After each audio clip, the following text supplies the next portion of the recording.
Welcome to Governing Ourselves, a libertarian atheist podcast. I'm Adam. And I'm Lisa, and we're here to talk about religion and politics, life, the universe, and everything in between. Good morning. Morning. Well, afternoon for me. Oh, right. Well, you guys haven't gotten rid of daylight savings time yet, huh? Not yet. No, we get to vote on that next election, I believe. All right. And you will be voting which way? To get rid of it? Oh, of course. Right. Yeah. I mean, I guess if you're a farmer, I kind of understand, but why can't 3 p.m. just mean different things in different areas, right? You know? Well, today we are talking about Matt Kibbe's Don't Hurt People and Don't Take Their Stuff, a Libertarian Manifesto. Yep, our first political book. And this is a great book to start on because if you don't know anything about libertarianism, or maybe you're just starting out down the rabbit hole, this is a great place to start. It also gives a lot of suggestions for other things to read, other people to know, and even music you can listen to. Yep. So, what are your overall thoughts on the book? It's very easy to read. Yes. He's very clear with what he writes. He doesn't have a whole lot of, political, economic jargon, stuff you're not going to understand. It's very easy for just the average person who's not heavily into economics or politics. Yeah, you can understand it, no problem. Yeah, when I was first going down the libertarian rabbit hole, I probably jumped into the deep end a little faster than I should have. I got into reading like Rothbard like right away. And I barely understood it, right? And I really wish I could have started with something like this, and it would have been very relevant for the time, because I was getting into libertarian philosophy around 2012, and that would have been a really good time, because a lot of the stuff that's covered in this book is very relevant to that time period. It spends a lot of time on the IRS, spying on people and treating them differently. Yep. And it also gets into Obamacare heavily. Yes. Probably a good 2 chapters in the middle there are about Obamacare. Yeah, he wrote this in 2014. So it's very current. Yeah.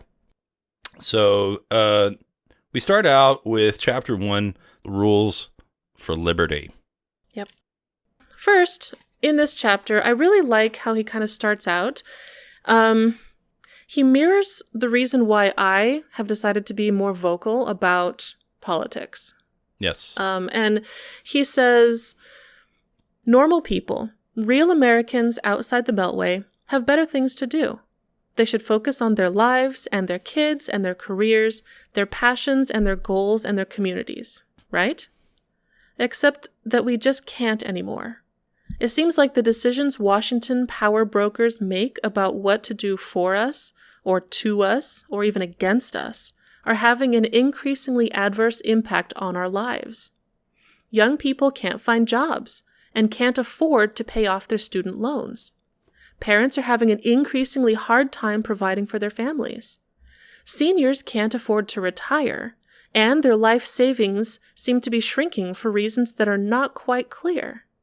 And every one of us is somehow being targeted, monitored, snooped on, conscripted, induced, taxed, subsidized, or otherwise manipulated by someone else's agenda, based on someone else's decisions made in some secret meeting or by some closed-door legislative deal in Washington, D.C.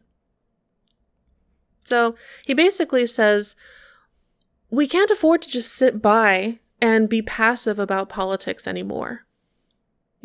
Perhaps in the past, we could have, but with things like Obamacare, with things like the Patriot Act, where, we're actively being spied on by our own government, we can't just sit by and let things go. We have to actually get involved. Right. And I think this is one part where I would part ways with some libertarians that are very sort of anti-vote. Right. I think that voting is still a relevant enough institution where it's it's a small way that we can get involved. But I mean, we have had some pretty unexpected outcomes, in voting. in recent years. I mean, Trump's president, for Pete's sake, right? But anyway, the 6 rules for liberty pretty much break down, but they're, don't hurt people is number 1. And don't take people's stuff is number 2. And, that's the title of the book. And if you were to really boil down what libertarianism is, at least to me, but I think how it is to, in general, it really comes down to this. So if you're going to understand libertarianism, what you have to understand is this concept of the non-aggression principle, or the NAP, right? Yep. Well, and the non-aggression principle is not pacifism. It's not being a pacifist. There's a quote in here by Murray Rothbard, and he said about the non-aggression principle.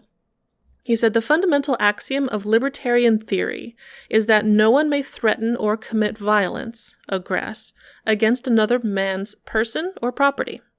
Violence may be employed only against the man who commits such violence. That is, only defensively against the aggressive violence of another. In short, no violence may be employed against a non-aggressor. Here is the fundamental rule from which can be deduced the entire corpus of libertarian theory." Yeah, exactly. And I think it's no mystery that the porcupine is like the animal, right? The symbolic animal for libertarianism. Yeah.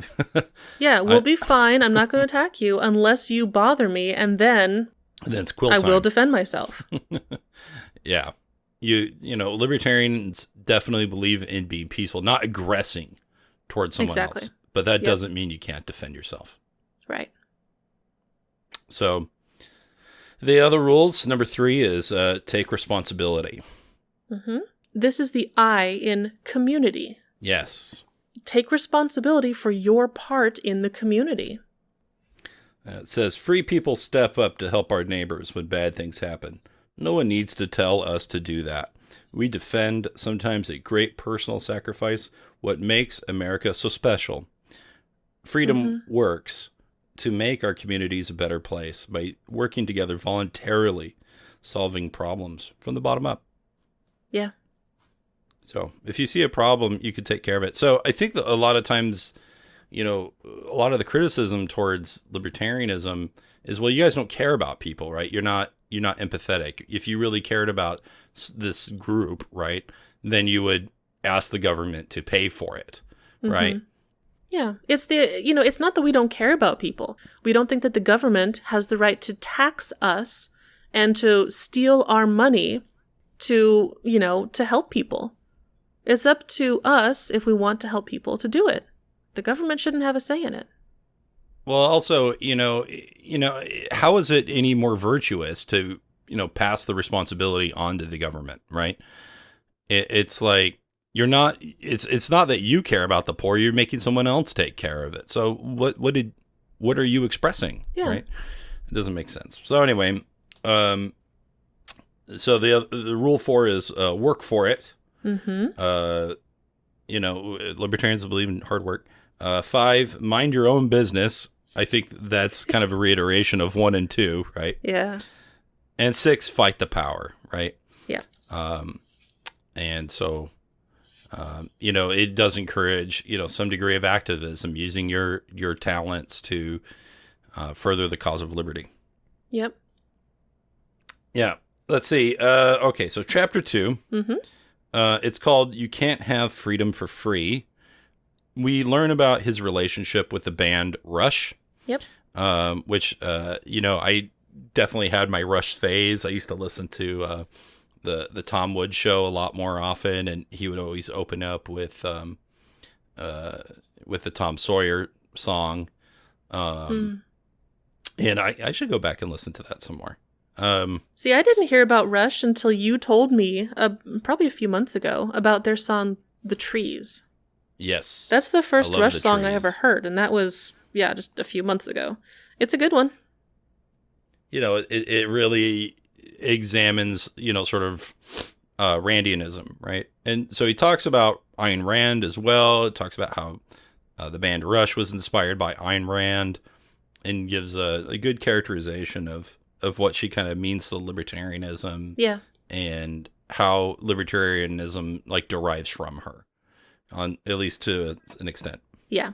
And this is the first time that I've seen Ayn Rand in a positive light.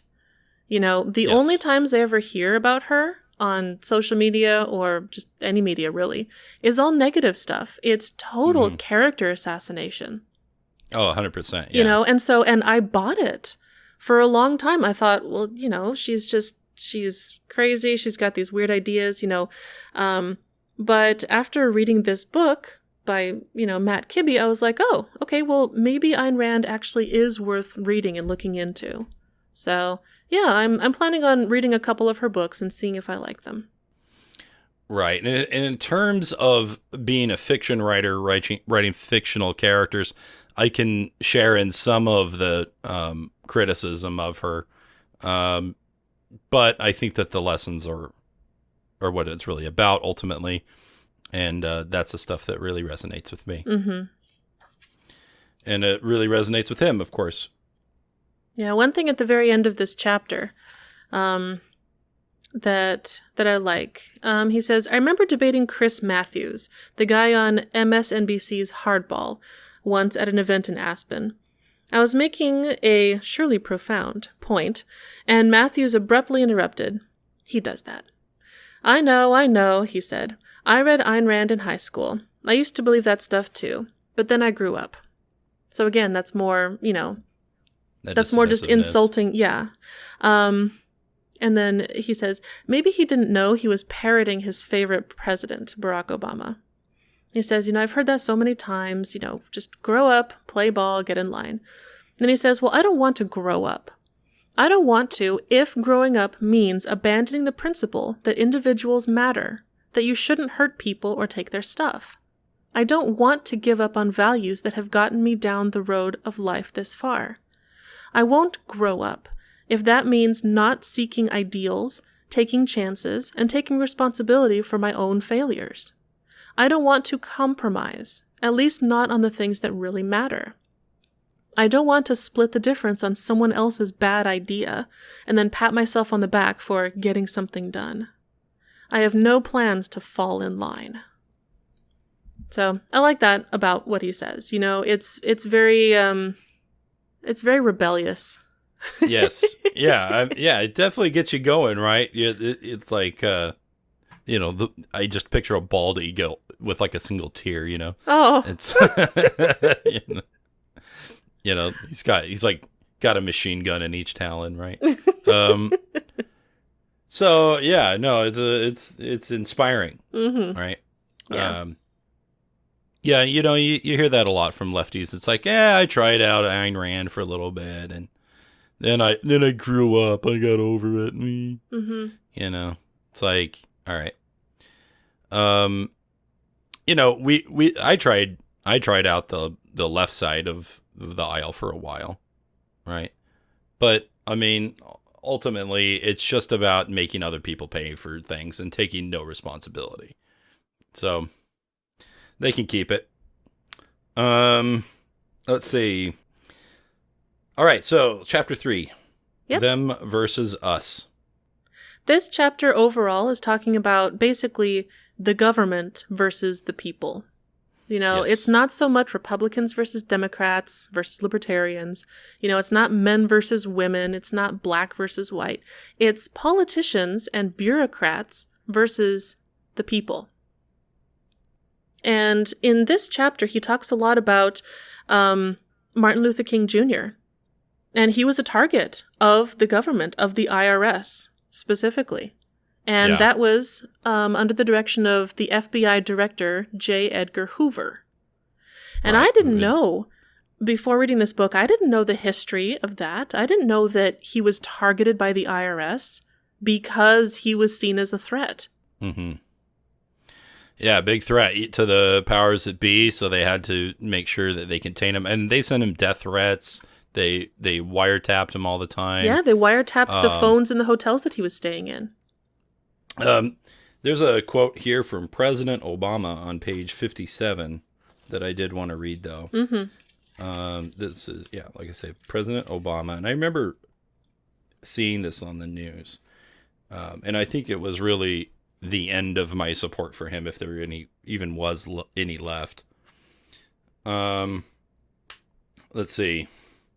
Unfortunately, you've grown up hearing voices that incessantly warn of government as nothing more than some separate, sinister entity that's at the root of all our problems. Some of these voices are also doing their best to gum up the works. They'll warn you that tyranny is always lurking around the corner. You should reject these voices. So, definitely talking about, like government's here to help, right? Yeah. It's here to take care of you. Yeah. And, but it doesn't really do that. No. As charming as he is, as funny He is charming. Yeah, he's charming, he's funny.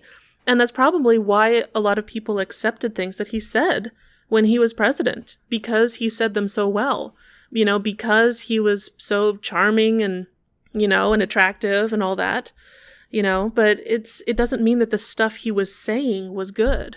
Yeah. All right. Chapter 4 kind of goes a little bit further with that concept. It's called Gray Suited Soviets. And, it talks about the different sort of acronyms to watch out for, right? The various government programs that, are supposedly here to help you, but they really kind of do the opposite. So, he talks about how they were targeting conservative groups, making them go through more paperwork. The Tea Party specifically. Which was like, this new sort of brand of republicanism at the time that was, kind of getting back to its small government roots. And he goes more in about that later. But he talks about the IRS. He talks about the National Security Agency, which we've talked about before on this podcast. We're here to protect you. Okay. But you're, spying on me the whole time, right? Yeah. You have access to all my information. You don't trust me. Yeah. So. Yeah. And the gray suited Soviets that the chapter's referring to they're bureaucrats. It's the bureaucrats in Washington. Oh yeah. Barack Obama. It's important to recognize that you can't have 100% security and also then have 100% privacy and zero inconvenience. Good Lord. What a jaded, cynical idea. That the reason you're against all this stuff is because it's inconvenient. Yeah, that it's inconvenient to you, right? I know you like that Fourth Amendment stuff, but that's just because, because you're selfish, right? Like it's your fault. So, like, give me a break, dude. I would love to, see, the campaigning Barack Obama, debate this guy. Like if you didn't know who he was, right? Like if you could somehow make it a blind event of 2014 and 2008 Obama arguing with himself, what he would say. It'd be really interesting. That would be interesting. Just kind of mash that up. Have a video debating the two. Yeah. Let's see. There's also a little bit below that. It says, in Human Action, Ludwig von Mises reminds us that government is the opposite of liberty, which I thought was a pretty bold statement. Government always means coercion and compulsion. We shouldn't be surprised by the arrogant dismissals of President Obama, Senator Graham. He talks about Lindsey Graham earlier. IRS officials, Obamacare bureaucrats, or anyone else who would assert their power over our freedoms. Yep. As Mises notes, it is in the nature of the men handling the apparatus of compulsion and coercion to overrate its power to work and to strive at subduing all spheres of human life to its immediate influence. Yep. All right. Chapter 5 is called Same as the Old Boss. Let's see. On page 100. All right. So the Democrats and progressive act of omission on IRS harassment leading up to the 2012 election is bad enough. Don't they remember Watergate? Are they no longer repulsed by what federal agents at the CIA and the IRS did in an all-out bureaucratic onslaught to silence Dr. King? But then there is the left's blatantly partisan act of commission. as head cheerleaders for a new individual mandate that voluntarily conscripts young people into Obamacare, whether they like it or not. They are literally drafting millennials into a system designed by administration technocrats, powerful committee chairmen, and a whoring mob of big insurance interests that got to the table first to carve out an acceptable return on their political investments. So I like that because, he's basically saying, why are you trusting the system that is like proven itself to, actively screw you? Mm-hmm. Right? Yeah. And he spends a lot of time in this chapter talking about Obamacare and basically how it's government mandated healthcare and millennials can't afford it. Right. They're being forced to get health insurance that they probably don't need because young people are generally more healthy. They don't need it and they can't afford it. And yet they're being forced to get health insurance unless they pay a fine. They'll pay a fine if they don't do it. Yeah, Obamacare was pretty much a disaster, right? We know the website didn't work out. Even when they got it running, it didn't achieve its goals, right? Or at least the goals stated to us, right? And now, we're looking for ways to repeal it. Even Democrats aren't really behind it anymore, right? They're looking for more leftist ways of dealing with it, like going to single payer or whatever. But pretty much it's a system that nobody likes, and we've all basically come to conclude that it was a failure. I think that that's pretty fair to say in 2019. Yeah. Yeah. Well, even back then, politicians didn't have to follow Obamacare. They got to opt out. Yeah, they did. And they do out of a lot of different programs that are foisted on the American people, right? They always get something better. Yep. Yeah. Yeah. So this chapter mostly talks about Obamacare and how it's a insanely authoritarian thing for the government to do, and that millennials, they shouldn't have to.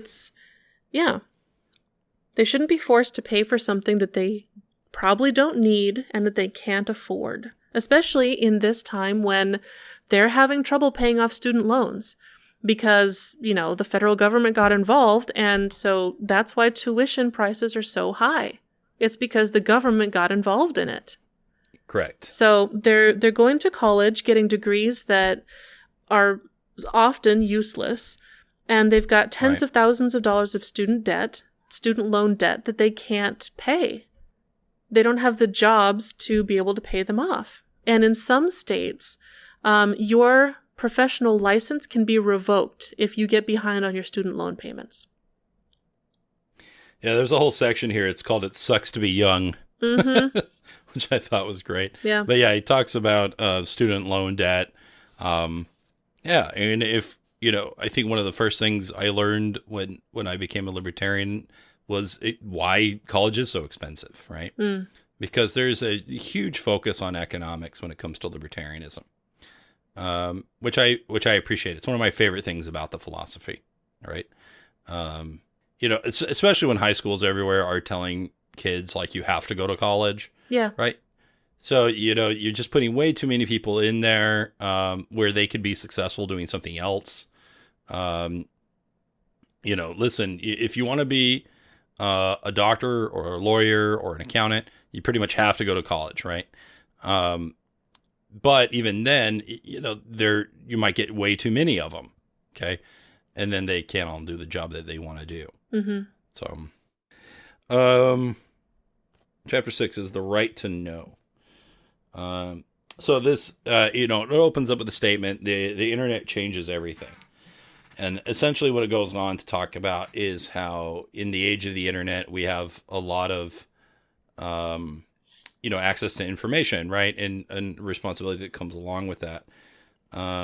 We can go around political barriers now because of our access to this kind of power. But of course, that is opposed by the government that wants to use it against you as well. Yep. It says the internet changes everything. Everything that worked before based on local knowledge and freedom and the ability of people to figure things out, learn from others, and build civil societies is magnified by the internet because it reduces barriers to act and know and cooperate. The internet also changes the old rules of politics.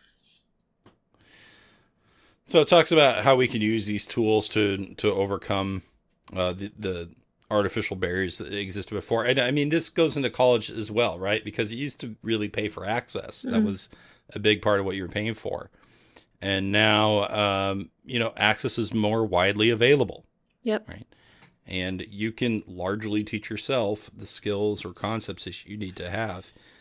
So, at this point, college is more of a, certificate purchasing program. Yep. Listen, in certain vocations, definitely you still need that access, right? Yes.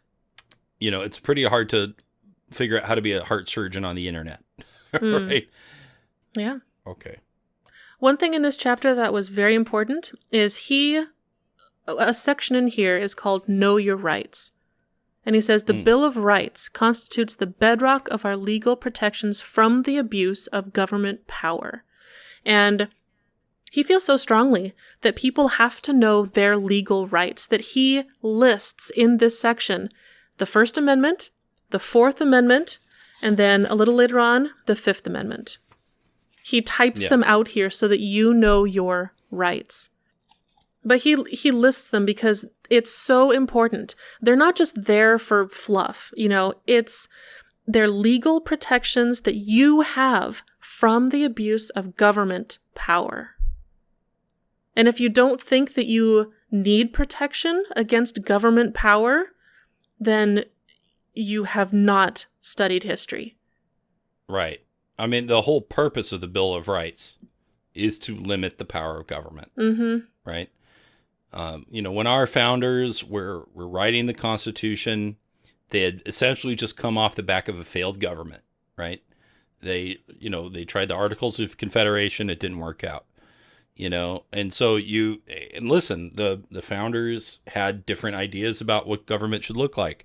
It's not like they all were in unison, right? No. Like they didn't all have the same idea. They debated and fought like we debate and fight. Yep. Right. It's just that they were more likely to end in a duel about it. Right. But, you had the Federalists and the Anti-Federalists, and the Anti-Federalists, basically said you're going to use this newfound centralized federal authority to abuse people and to, remove their rights. And we're not going to ratify this Constitution unless you give us some guarantees. And, Hamilton, Madison said, well, listen, all those guarantees are implied. We don't have to say them. And the Anti-Federalists like Patrick Henry were like, no, please. We want them written down. Yep. Or we're not signing anything. Right. And so, I agree with Matt Kibbe's idea here that it is our responsibility to know this shit. Right. Like you need to study basic civics, and the Constitution is not that long. Okay. The country's, the Constitution of the United States, much shorter than probably your state constitution. Okay. And the Bill of Rights is not that long. No, it's not. Okay? Get to know it, study it, read the Cliff Notes if you gotta, do what you gotta do.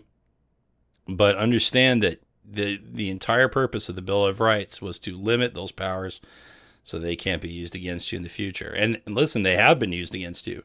Yes. And that's because we as a public don't really know what our rights are. That's why he typed it out here, is so that these are the things that you should know. You should know, Third Amendment, I don't know, but you need to know your First Amendment. You need to know your Fourth Amendment. That has to deal with property. That has to deal with unreasonable searches and seizures. You have to know your Fifth Amendment. They are there for your protection. Know your rights. And that's sort of the whole point of this chapter is you have a right to know. Right. Guys, if you don't govern yourselves, then someone else is going to govern you. Mm-hmm. Okay. And you need to understand that. Yep. Chapter 7, a seat at the table. Yeah, this chapter was interesting. He took some quotes from different politicians. They're different Republicans.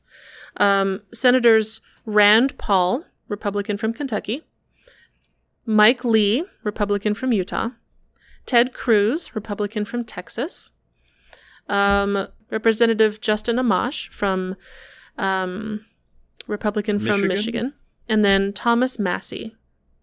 Let's see. Kentucky. Yep, Republican from Kentucky, and David Schweikert. Yep, David Schweikert, Republican from Arizona.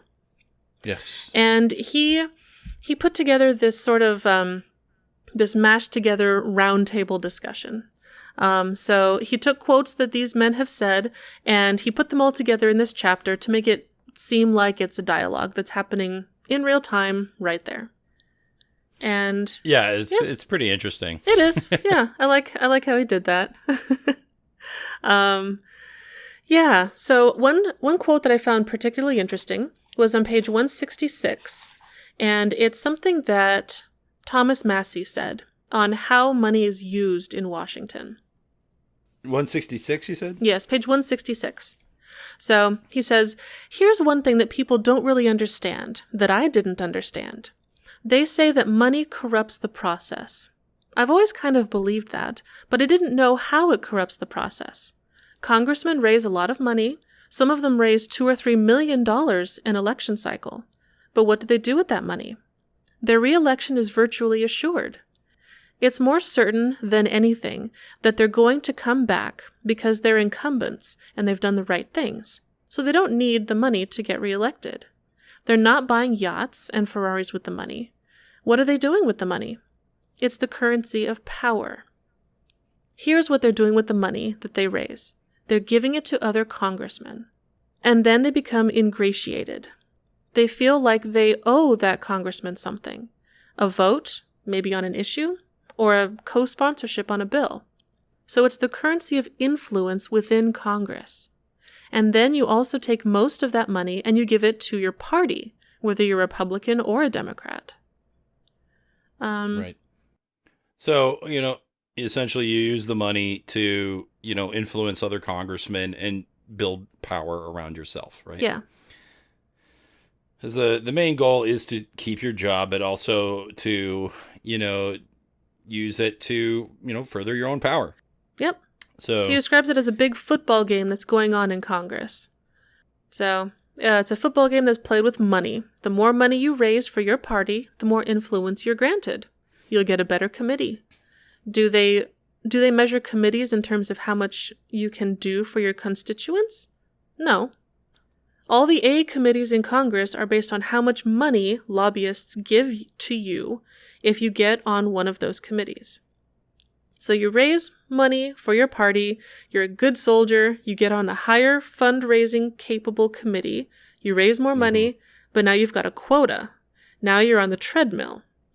If they give you a spot on the big pirate ship, you've got to collect a lot of treasure. That's the way the process gets distorted. That's how money distorts the process in Washington, D.C. Right. I mean, sometimes in politics, there's politics, right? Yeah. Like, you got to play the game. Right. It's probably worth mentioning that the guys in this sort of fictional chapter, were big Tea Party candidates at the time. And they formed what you would call the Freedom Caucus, which was sort of an unofficial title for this group of guys that, had those more small government ideas within the Republican Party. Mm-hmm.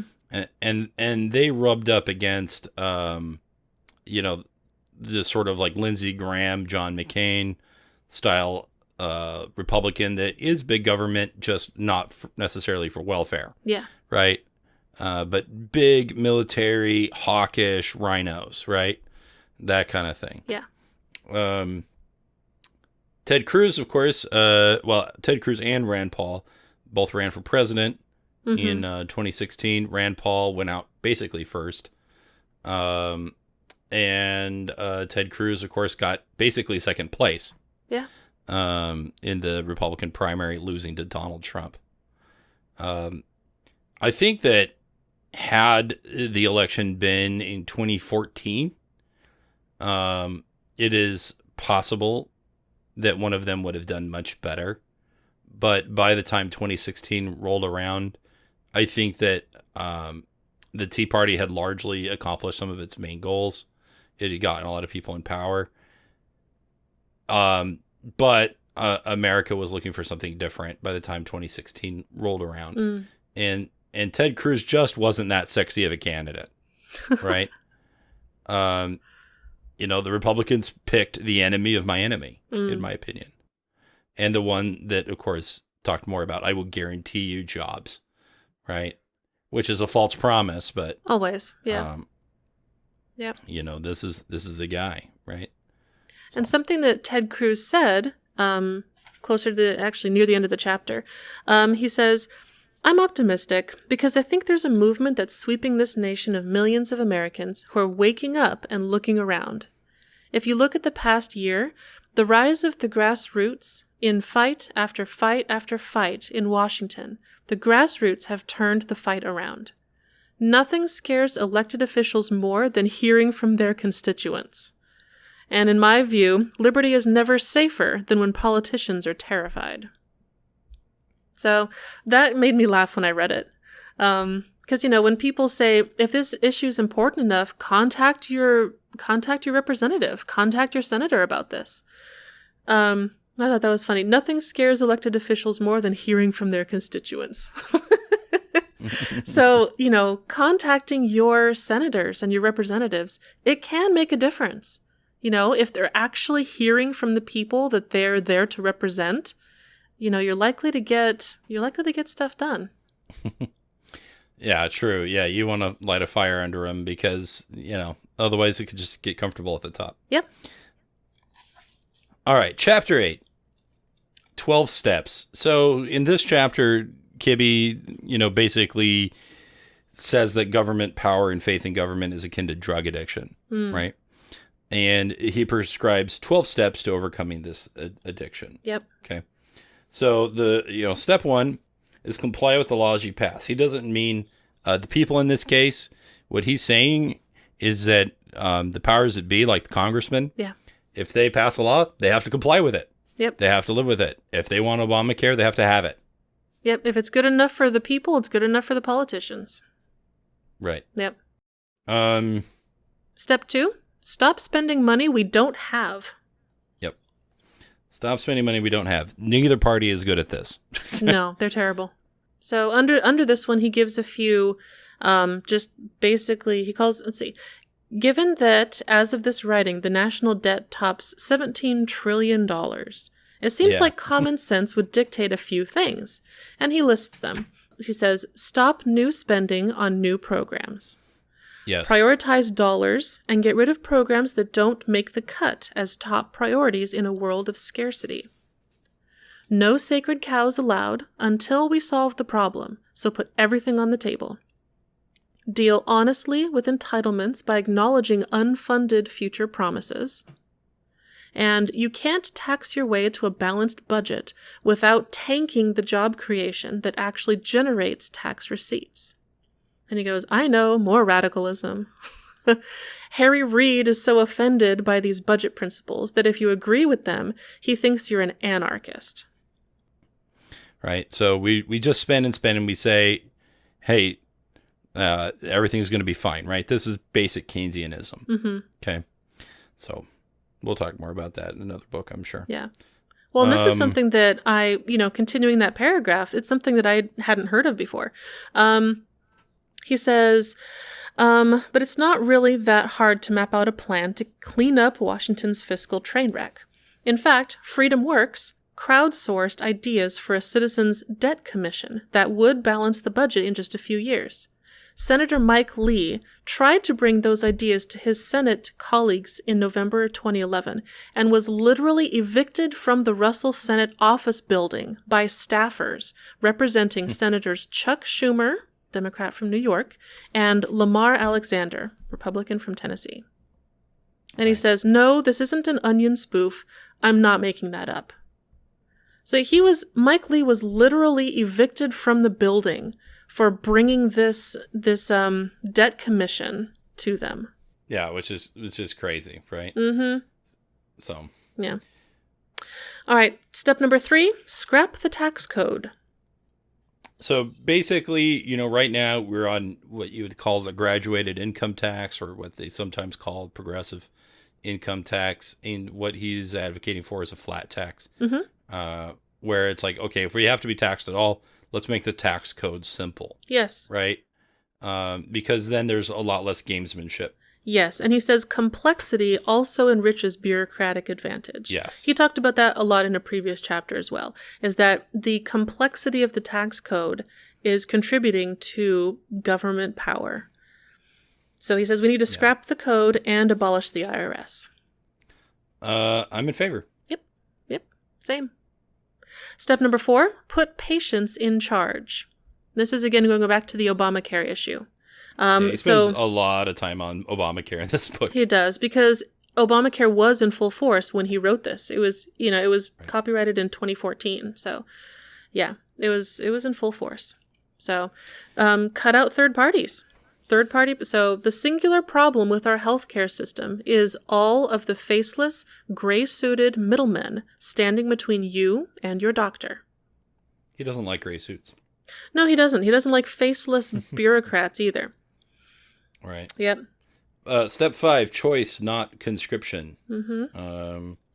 So give people choices. If your program's so great, if your idea is so awesome, why are you forcing people to do it? Yeah.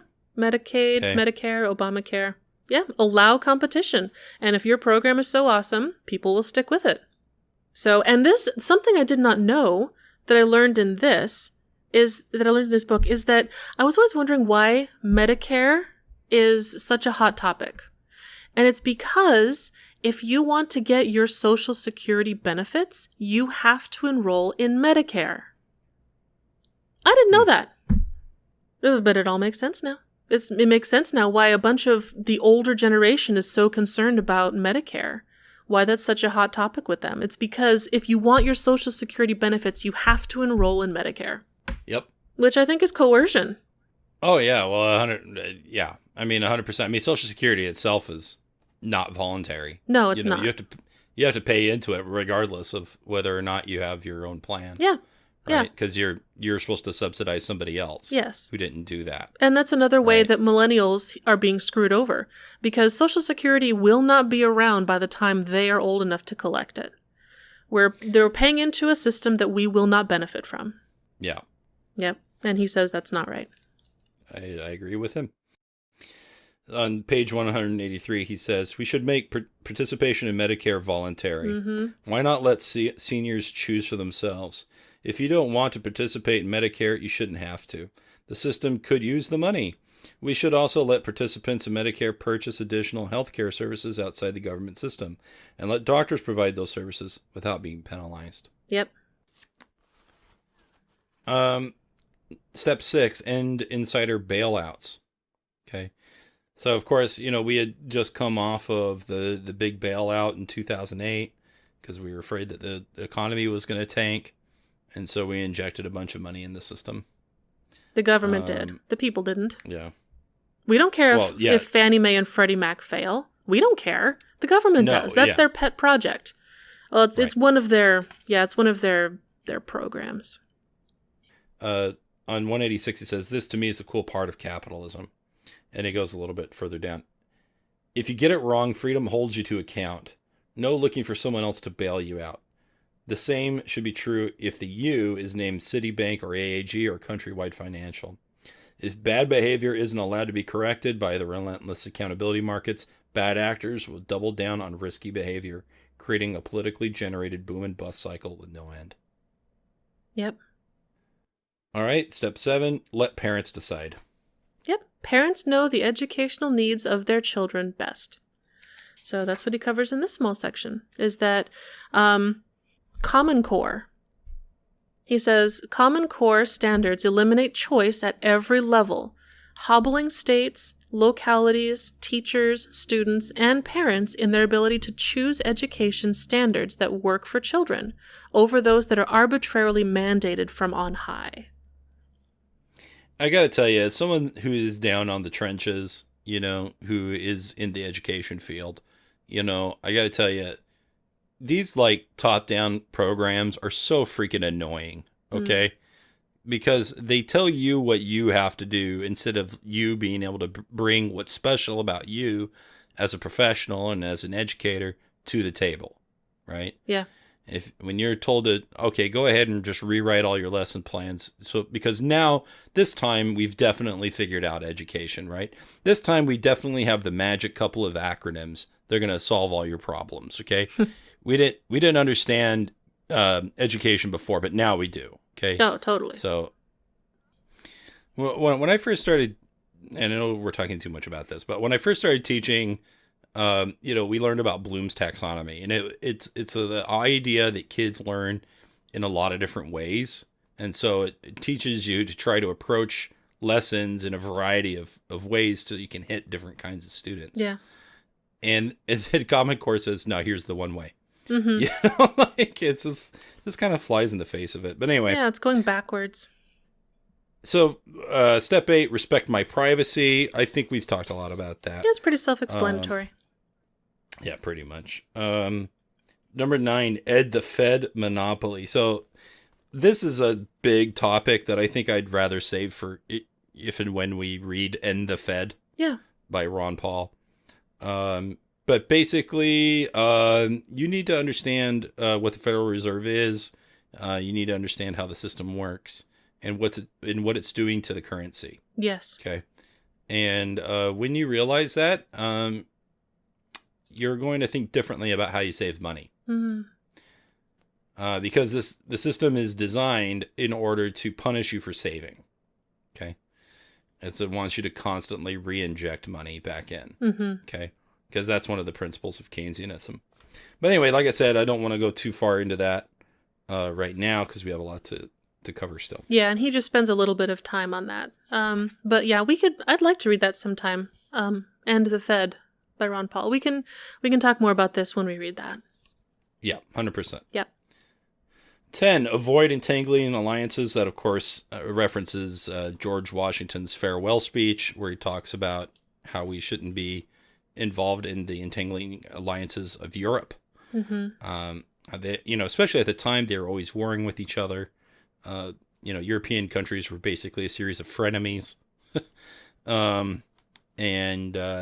a little bit different now, but, he basically says, stop getting involved in everything. And of course, we've done exactly the opposite. Yeah, we're involved in too many things. We're way too involved, and it costs way too much money. So, step number 11, don't take people's stuff. Hey, I feel like I've heard that before. Mm-hmm. Yep, pretty self-explanatory. But he does go into, a few different things here, so. Yeah. 12, finally, is defend your right to know. Okay. If we lose our access to the internet and to the freedom that we have to access this information, we're greatly disempowered to be able to deal with the powers that be. Yep. Okay. Yep. The average people get more power the more that we know. The more we know what's going on. All right. And then finally we get to chapter 9, which is not a one-night stand. And I kind of talked about this a little bit already. And, then he opens up. Do you ever feel like politicians just want one thing from you that maybe, just maybe, they don't really care about you, your dignity, or your freedoms at all? And so he gets into this idea, like I said earlier, about how government's essentially trying to get something from you, or at least politicians are when they're running, but once they've won, they don't call you anymore. Yeah. Right? Like, your relationship's over. Yeah. Yeah, he says, I always wake up the day after the election feeling used again. It never works out. They never call the next day, they don't write, they don't text, and they never, ever keep their long-term commitments. And I really felt this way when, I got on the Obama bandwagon in 2008. I was super into that guy, and, at the end of the day, it was like, yeah, now we're going to end all the wars. And like, no, that's not what happened. Yeah. He pretty much did the opposite of everything that I had voted for him for. Mm-hmm. Let's see. Later on page 217, there's a section called Heart and Soul, and he talks about Ronald Reagan. Right. So he says, The first time I saw Ronald Reagan speak was at the White House in 1986. He quoted Ludwig von Mises. I was still a graduate student at the time and knew very little about Washington politics, but I thought it was pretty cool to hear the President of the United States quote my favorite economist. I thought, naively, that it was normal, representative of the Republican philosophy based on free enterprise, individual liberty, and a nation of boundless opportunity for those willing to work for it. I wanted to stand with those guys. And he says, I later learned that Reagan was never normal, according to the political establishment. So he later learned that the Republican Party overall was not in favor of Reagan's ideas. There's a quote from Reagan here on 217. It says, if you analyze it, I believe the very heart and soul of conservatism is libertarianism. I think conservatism is really a misnomer, just as liberalism is a misnomer for the liberals.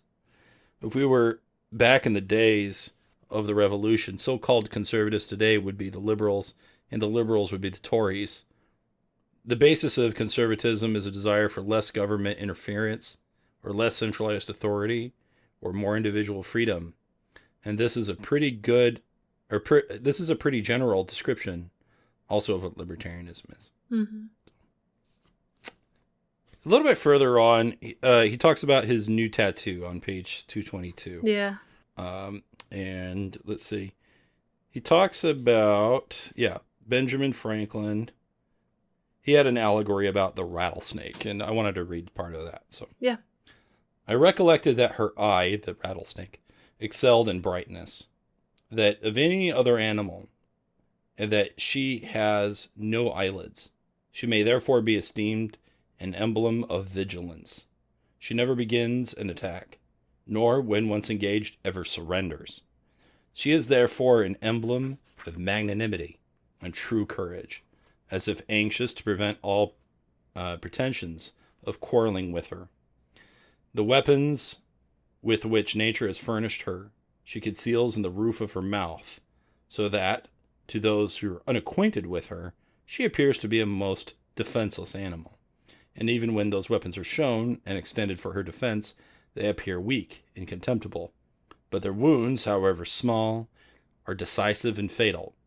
Conscious of this, she never wounds till she has generously given notice, even to her enemy, and cautioned him against the danger of treading on her. Mm-hmm. Whew. Boy, that guy could write. Yeah. Okay. So, I think what Kibbe is saying here is, number one, he got a snake tattoo. And two, be like the rattlesnake, right? Mm. And again, in modern politics or modern libertarianism, we say be like the porcupine, right? But it's the same kind of idea. Yeah. So that's pretty much where the book ends. Yeah.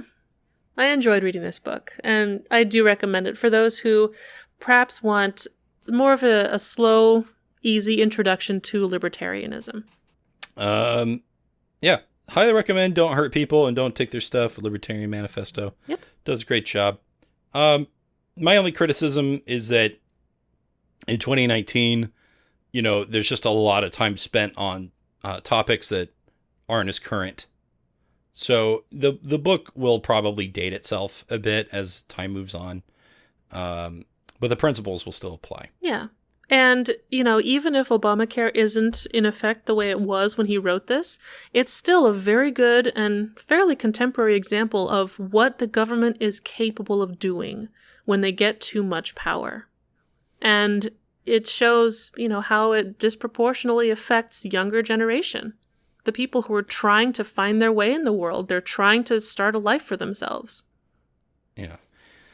Yeah. So, I think if I could take anything away from this, it would be trust yourself and,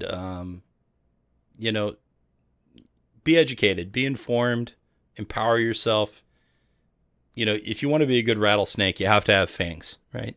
Yeah. You have to know what your rights are.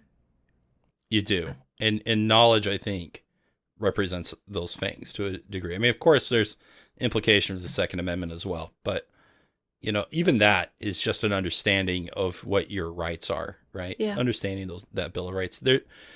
I really don't think it's a coincidence that that's the Second Amendment, right? Yeah. I do think that there is an order of importance here. Number one is the freedom of expression, but right behind it is the ability to defend that right. Mm-hmm. Okay. Yep. And another takeaway is that you are part of a community, but you're also an individual. You're an individual within a community, and both of those things are important. Yeah. So know your individual rights. Know what you're capable of. Take responsibility for what you do. Accept failure. And allow the government, or force the government to allow businesses and their pet projects to fail too. Yeah. Well, overall, I think this was a great book. What are we reading next? Next week we'll cover current events, religious current events, and political current events. And then the week after, we're going to talk about another religious book. This one is going to be called Wholly Different by Nany Darwish. And this is the one where she grew up in Islam, and she moved to the United States, and while she was here, she converted to Christianity. And she wrote this book comparing the two religions, how Islam and Christianity are wholly different from each other. Right, because we always hear about how, all religions are really just the same. They're just different names for the same guy. Yeah. Yeah. When I was a member of the LDS Church, that's what I heard. That Muslims actually do worship God. They just call him a different name. When you look at it, no, that is incorrect. Yeah. And, but we'll find more about that in a couple weeks when we read that book. Mm-hmm. Where can people find out about us, Lisa? For now, they can find out more about us on Facebook. They have a page called Governing Ourselves, and that's where I post our episode, as well as some of the other sources that we talk about throughout our episode. And we're also on Twitter, where you can find our podcast episode. It's Governing Ourselves. It's at Governing Us. Yeah, and of course you can download these episodes on iTunes and Stitcher. Mm-hmm. For your morning commute or while you're doing your dishes or whatever you got to do. Yep. All right. Until we see you next time, stay free. And stay skeptical.